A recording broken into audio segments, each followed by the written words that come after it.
Have you ever cared so much about something that it slowly destroyed your peace? You kept trying, you kept giving, you held on to the person, the job, the image, because you believed letting go meant losing. But what if holding on is the very thing holding you back?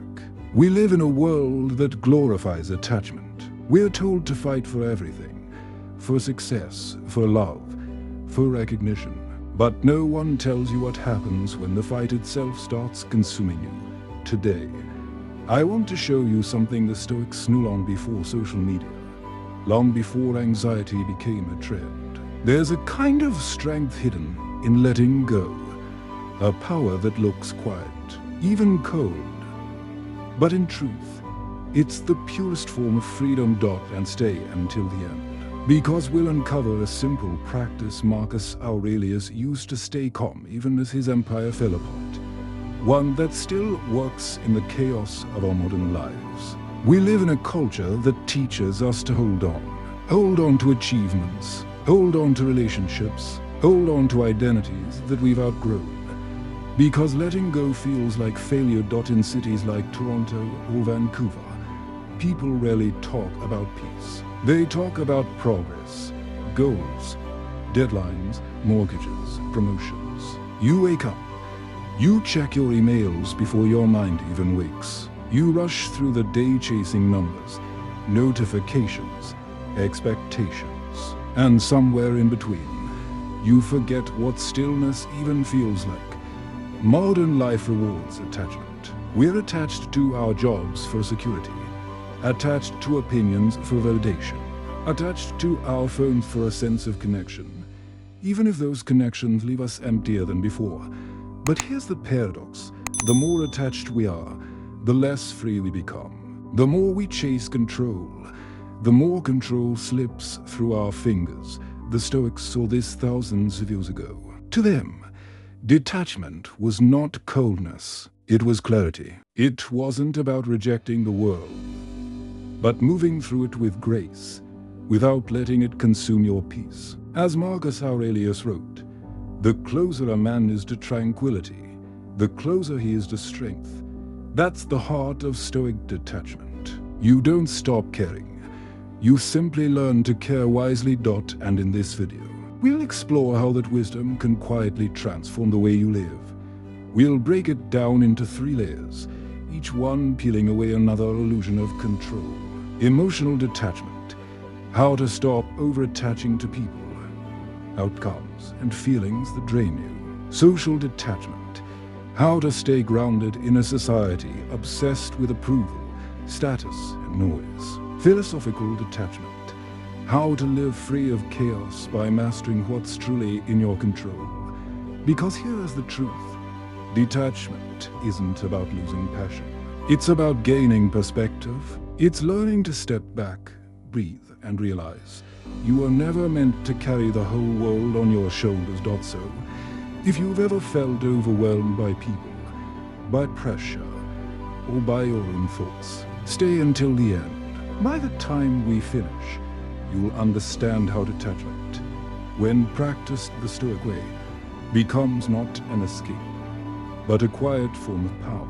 You ever notice how the people you care about the most are often the ones who can hurt you the deepest? You start off with good intentions, wanting to help, to understand, to give more of yourself. But somewhere along the way, that kindness becomes exhaustion. You're always the one checking in, fixing, apologizing, even for the things you didn't do wrong. And the worst part, you start believing that this is love. That love means sacrifice, even when you're the only one bleeding. It's not weakness. It's human. We attach because we crave meaning. We hold on because we fear being alone. And we overcare because deep down, we hope that effort will finally make us enough. But here's the quiet truth no one tells you. Caring too much isn't love. It's control disguised as compassion. A desperate attempt to make the world match what you wish it were. When you give without balance, when you invest more than reality can return, peace becomes the price you pay. So pause for a moment. Think of one place in your life where your caring has turned into anxiety. That's not love anymore. That's attachment. There's a thin line between caring and clinging, and most of us don't notice when we cross it. Caring is open-handed. It allows space. It says, I'm here if you need me. Clinging, on the other hand, is tight-fisted. It whispers, please don't leave, because I won't know who I am without you. One gives freely. The other demands reassurance. One grows love. The other drains it. The Stoics understood this long before psychology gave it a name. They knew that attachment born from fear always leads to suffering, because when your peace depends on someone else's behavior, you've handed them the keys to your emotional state. And yet, detachment doesn't mean you stop feeling. It means you stop depending. You can care deeply and still stay grounded in your own center. True love, true compassion, true friendship, they breathe in freedom. When you let people and outcomes flow as they are, you discover something remarkable. You didn't lose anything by loosening your grip. You actually gained yourself back. So maybe caring isn't about holding on tighter. Maybe it's about holding on lighter. Epictetus once said, we suffer not from the things themselves, but from our judgment about them. It's one of those lines that sounds simple, until life forces you to live it. Think about it.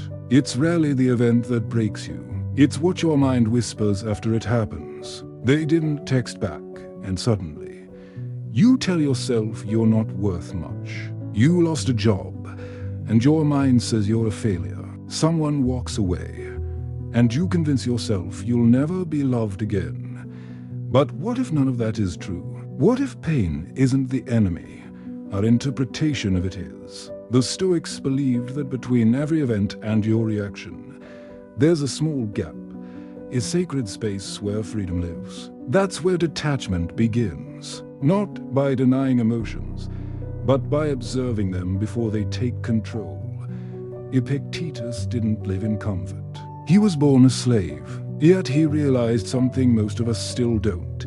You can lose everything, your freedom, your money, your status, and still keep your peace. If you learn to master your judgments, detachment isn't about escaping reality. It's about seeing it clearly, without the stories your fear tries to add. The Stoics never said emotions are bad. They said emotions without awareness are dangerous. When you don't notice what's happening inside you, feelings start to act like invisible chains. Anger drags you into fights that don't matter. Jealousy keeps you trapped in comparison. Fear convinces you to stay small, safe, unseen. You wake up and the world already feels heavy. Not because of what's happening out there, but because of the storm you keep feeding in here. Modern psychology says something similar. Every emotion carries a message. Anger often means you feel powerless. Sadness often means you're longing for a connection. Anxiety often means your mind is living in the future instead of now. But when you attach too tightly to these feelings, when you become them, you lose the ability to respond with clarity. You start reacting instead of reflecting. You start surviving instead of living. That's where detachment comes in. It's not the art of not feeling. It's the art of not being ruled by what you feel. Emotions are like waves. You can't stop them, but you can learn to stand still while they pass. Here's where Stoicism becomes more than philosophy. It becomes practice. The first step is simple. Observe without absorbing. That means you stop letting every emotion, every comment, every headline enter your system like poison. When someone speaks harshly to you, notice what rises inside. The heat, the tension, the impulse to fight back, and then just watch it. Don't suppress it. Don't justify it. Just witness it. Because observation creates distance, and distance creates power. The second step. Pause before reacting. When something triggers you, wait. Even 3 seconds can change everything. Ask yourself, is this within my control? Most of the time, it isn't. And when you realize that, you save your energy for what truly matters. This pause isn't weakness, it's command. It's the same calm that Marcus Aurelius practiced when entire legions betrayed him. He understood that real strength doesn't roar. It breathes. So next time you're about to snap, remember, silence isn't losing. It's winning without noise. Take a moment. Breathe. Think about one thing in your life that keeps replaying in your mind. The one person, the one outcome, the one regret you can't seem to let go of. You tell yourself it matters because it meant something. And maybe it did. But now, that memory, that fear, that attachment has started to live rent-free in your head. It's shaping how you wake up, how you speak, how you see yourself. Ask yourself, what am I afraid will happen if I let it go? Will I lose their love? Will I lose my identity? Or will I finally lose the story that's been keeping me stuck? Here's the thing. Detachment doesn't erase your past. It redefines your relationship with it. You can honor what was without letting it own you. You can carry lessons instead of wounds. The Stoics would say, don't cling to what must flow. And when you start to loosen that grip, even little, the world doesn't fall apart. It expands. Because peace doesn't come from getting what you want. It comes from learning to let what's gone stay gone. Detachment is often misunderstood. People think it means being cold, uncaring, or distant. But that's not detachment. That's disconnection. True detachment is warmth with boundaries. It's loving people without losing yourself in them. It's showing up fully, but knowing when to step back. It's saying, I care deeply, but I also choose peace. The Stoics didn't suppress emotion. They refined it. They believed love becomes stronger when it's rooted in choice, not dependency. When you can say, I want you here, but I don't need you to be whole, that's not weakness. That's emotional maturity. In a world that teaches us to chase and cling, detachment is an act of rebellion. It's the quiet confidence of knowing that you can still love, still give, still feel, without losing your center. And maybe that's what real strength looks like. Not building walls round your heart, but learning the art of opening it, gently, wisely, without letting the storms of others drown your calm. Because peace isn't the absence of emotion, it's the mastery of it. Every post, every update, every achievement carries a silent question. Did they notice me? And when no one does, a strange emptiness follows, like we never existed at all. This is the modern prison, built not by force, but by attention. We measure our worth by reactions, our happiness by numbers, our confidence by how many people agree with us. But the Stoics warned about this centuries ago. They knew the moment your peace depends on others' approval, you've given them control over your mind. Seneca once wrote, he who seeks approval from many places finds peace in none. And maybe that's the problem with our age. We're surrounded by eyes, but starved of understanding. Everyone is watching, but no one is really seeing. Social detachment begins when you realize you don't need an audience to exist. You only need alignment between you and how you live. Because validation might feel good for a moment, but freedom feels good forever. Validation feels good. That's why it's so hard to stop chasing it. Every like, every compliment, every you're amazing lights up the brain like a spark. It releases dopamine, the same chemical triggered by gambling or sugar. For a moment, you feel seen, worthy, alive. But when that moment fades, the silence feels louder than before. You start craving the next hit, the next message, the next sign that you still matter. And that's how subtle addiction begins, not to the praise itself, but to the feeling it gives you. The Stoics understood this long before neuroscience did. They warned that anything giving you instant pleasure also gives you hidden chains. Epictetus said, "If you wish to be free, desire nothing that depends on another." It's not wrong to enjoy recognition. It becomes dangerous when your peace needs it to survive. Modern society has turned validation into currency. But Stoicism reminds us, real self-worth isn't borrowed, it's built. And the only approval that truly lasts is the one you give yourself. So the next time you find yourself refreshing that screen, ask, am I sharing because it's meaningful? Or because I need to feel seen? That one question can break the cycle.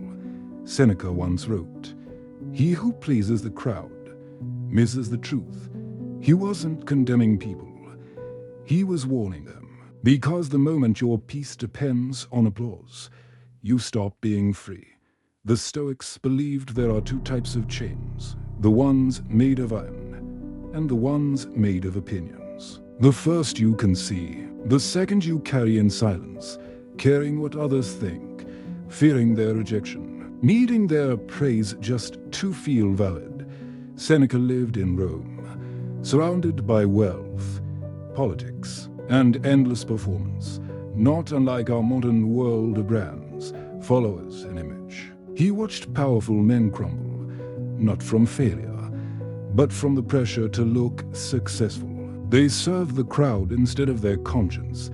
His warning still applies today. If you build your identity on approval, you'll have to keep performing just to stay relevant. But when you root your worth in principle, honesty, discipline, calm, no one can take it from you. The Stoic path isn't about ignoring people. It's about remembering who you are when the crowd stops clapping. Because that's where real freedom begins. Not when everyone admires you, but when you no longer need them to. It's hard to find silence today.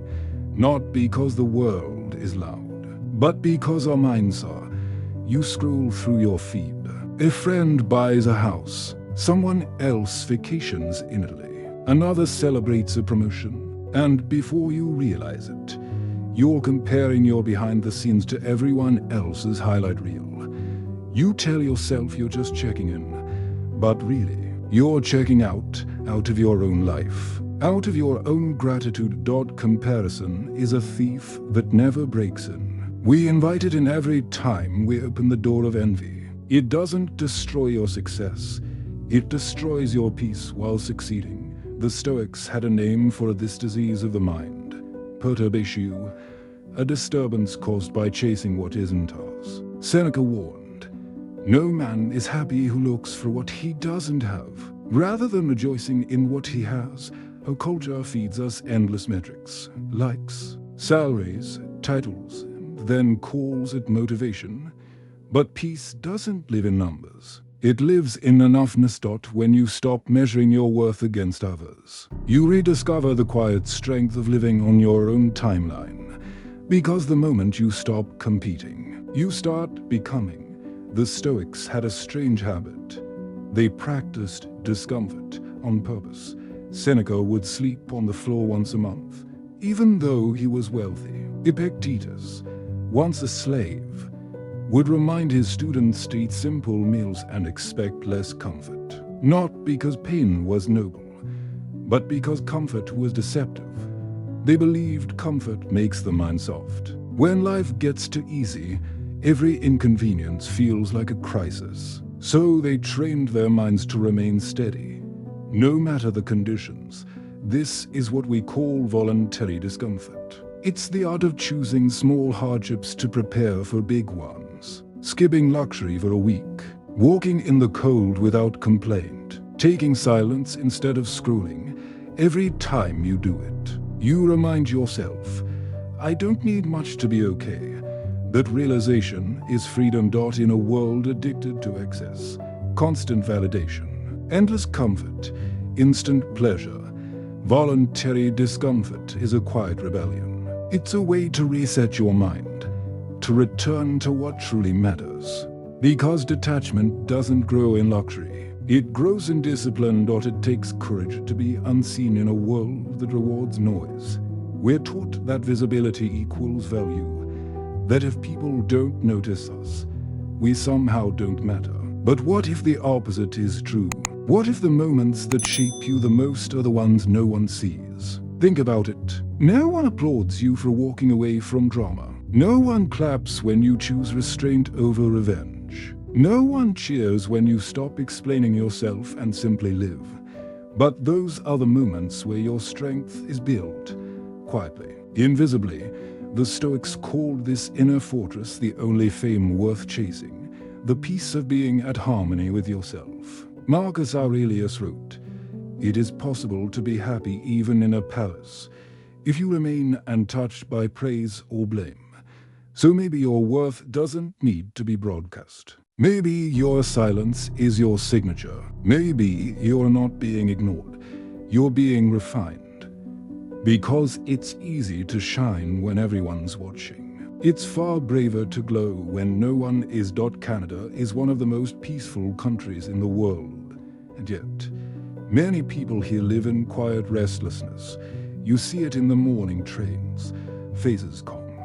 Eyesight, you see it in the offices. Polite smiles hiding a constant pressure to achieve, to appear composed, to never break.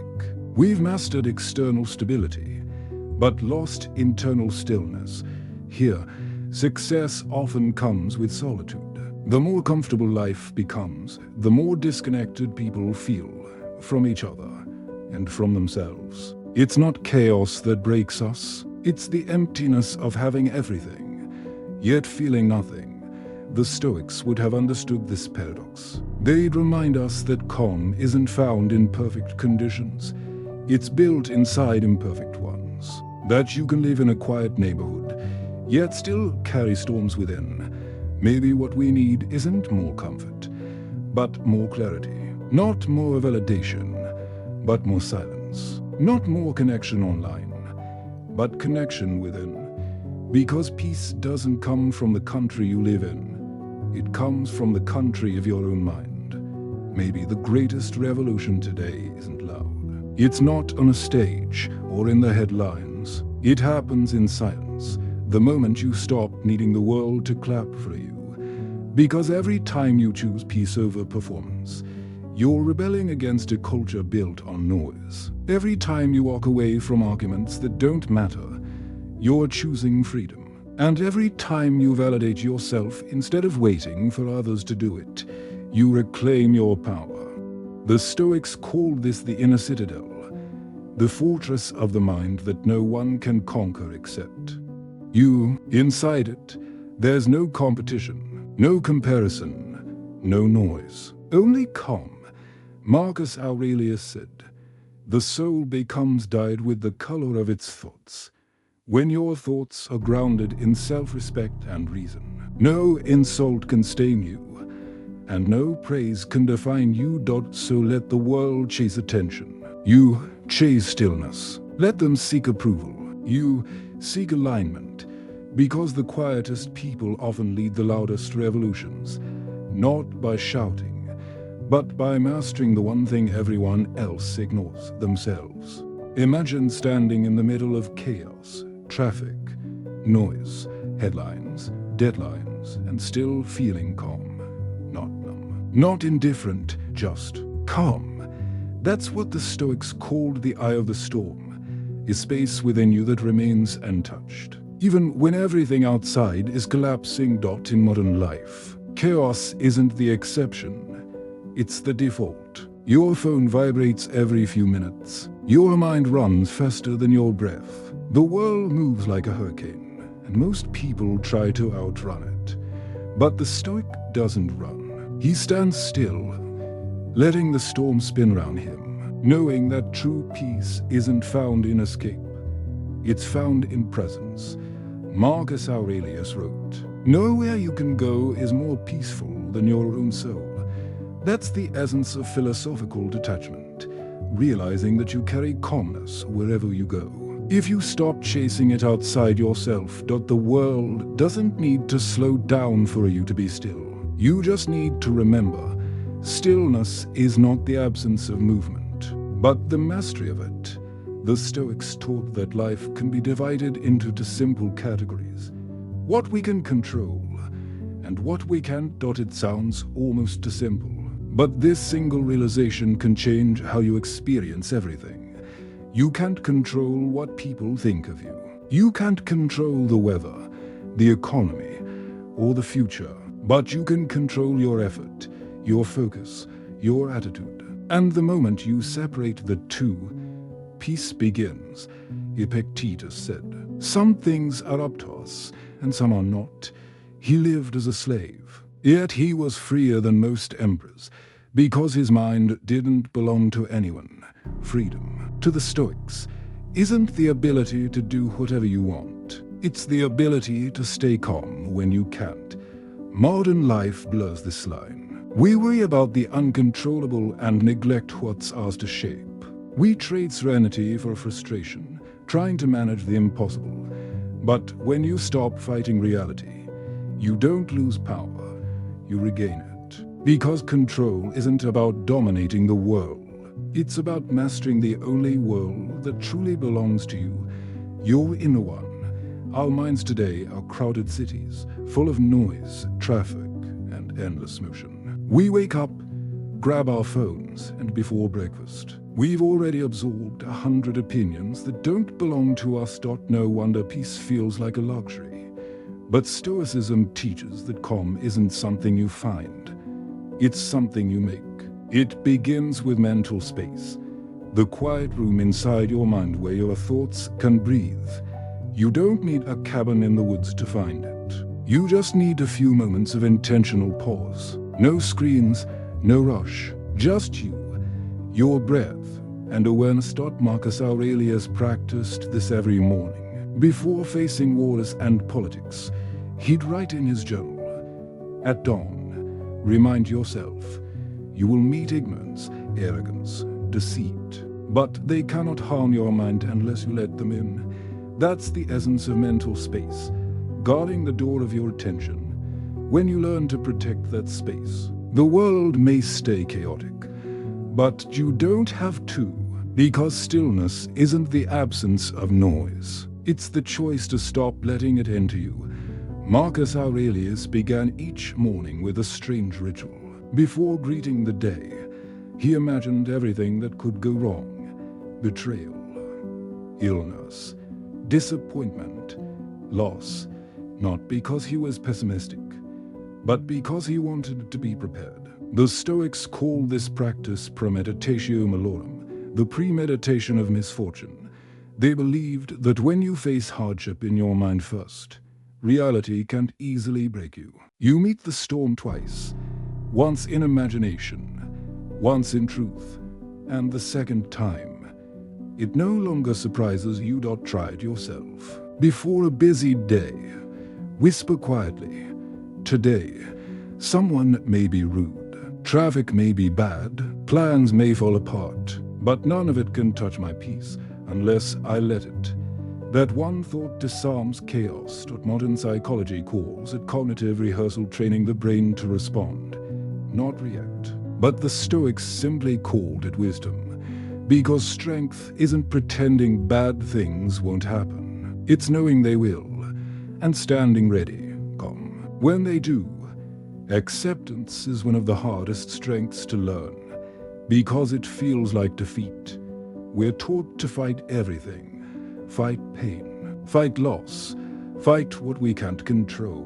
But fighting reality only deepens the wound. The Stoics didn't tell us to surrender out of weakness. They taught us to yield out of wisdom. Marcus Aurelius wrote, "Welcome every experience the way nature brings it." For what could be more fitting? He wasn't romanticizing pain. He was reminding us that peace begins where resistance ends. Acceptance doesn't mean apathy. It means seeing things as they are and choosing your response with clarity, not resentment. When you stop arguing with the present moment, life starts to cooperate with you.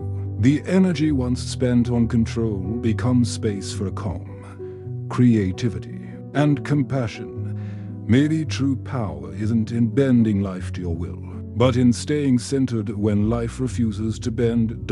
So don't confuse surrender with giving up. One is defeat, the other is freedom. When everything round you falls apart, remember the mountain. It doesn't chase the sky or curse the storm. It simply stands, unmoved, grounded, whole. That's the image of the Stoic mind. Calm, not because life is easy, but because it no longer needs to control the weather. We all face earthquakes, job loss, heartbreak, illness, uncertainty. But chaos only shakes what isn't rooted. When your peace depends on outcomes, every gust of wind feels like the end of the world. When your peace comes from within, even collapse becomes a teacher. Marcus Aurelius faced wars, betrayal, death, yet his writings never screamed in despair. Instead, he wrote quietly about discipline, gratitude, and grace. He became the mountain his empire could lean on. Maybe that's what Stoicism truly is, not the absence of pain, but the decision to stay solid when everything else trembles. You can't stop the storm, but you can become the ground beneath it. Detachment is not the end of feeling. It's the beginning of understanding. When you detach in the Stoic way, you don't escape life. You finally start living it, without fear, without control, without the heavy armor of needing everything to go your way.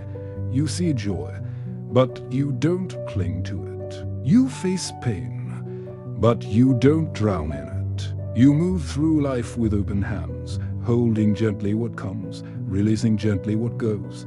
This is what freedom feels like.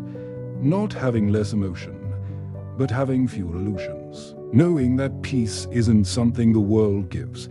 It's something you create with every choice, every pause, every breath. Marcus Aurelius once wrote, "When you rise in the morning, think of what a privilege it is to be alive, to breathe, to think, to love, to act." That's not detachment from life. That's the deepest participation in it. So live freely, love deeply, and when the world pulls at you, remember, you can let go and still hold everything that matters. You've come a long way, from emotional chaos to social noise to philosophical peace. And if you're still here, you've already begun to practice detachment, whether you realize it or not. Let's take a moment to breathe and remember what we've uncovered. Emotional detachment taught us that caring too much can quietly destroy your peace. We learned that love isn't about holding tighter, it's about holding wiser. That letting go isn't cold. It's compassion with boundaries, and that sometimes walking away doesn't mean you stopped loving. It means you started respecting yourself. Then we moved to social detachment, where we saw how modern life has turned validation into an addiction. We saw that the more we chase approval, the more we lose authenticity. We discovered that real confidence isn't built on attention, it's built on alignment. And in a culture obsessed with being seen, the courage to be unseen becomes your quiet superpower. Finally, we arrived at philosophical detachment, the highest form of peace. We learned the Stoic secret. You can't control the world, but you can master your mind. You don't fight the storm. You stand like the mountain. You prepare for loss, not to invite pain, but to stay calm when it comes. You stop resisting life and start flowing with it. And from that flow, strength is born, calm, grounded, unshakable. Together, these three layers form one truth. Detachment is not withdrawal. It's engagement without enslavement. It's caring without craving. It's living with open hands. And maybe that's what true power looks like. Not dominance, not control, but presence. Being here, now, with full awareness that everything is temporary, yet still finding beauty in it all. Marcus Aurelius once said, "When you wake up in the morning, remember that being alive is a gift, the opportunity to think, to act, to love." That's the essence of Stoic detachment. Not to feel less, but to live more wisely. So if this video leaves you with one thought, let it be this: You don't have to control everything to be at peace. You just have to stop letting everything control you. And when you learn to do that, when your calm is no longer fragile, when your joy doesn't depend on noise, and when your love doesn't turn into fear, that's when you finally discover what the Stoics meant by freedom. If this message found you at the right time, take a breath. Maybe it's because a part of you is already learning to let go. If this video helped you see detachment in a new light, give it a like, not for numbers, but as a quiet signal to the algorithm that depth still matters in a noisy world. And if you want to keep walking this path of calm strength, subscribe to StoicCraft. Here, we explore ancient wisdom from modern storms, not to escape life, but to master it with peace and dignity. Now, I'd love to hear from you. What's one thing you're learning to detach from lately? A person, a fear, an expectation? Share it below, because every story of letting go reminds someone else that they can. Until next time, stay calm, stay grounded. And remember, you don't need to chase the world when you've already found peace within.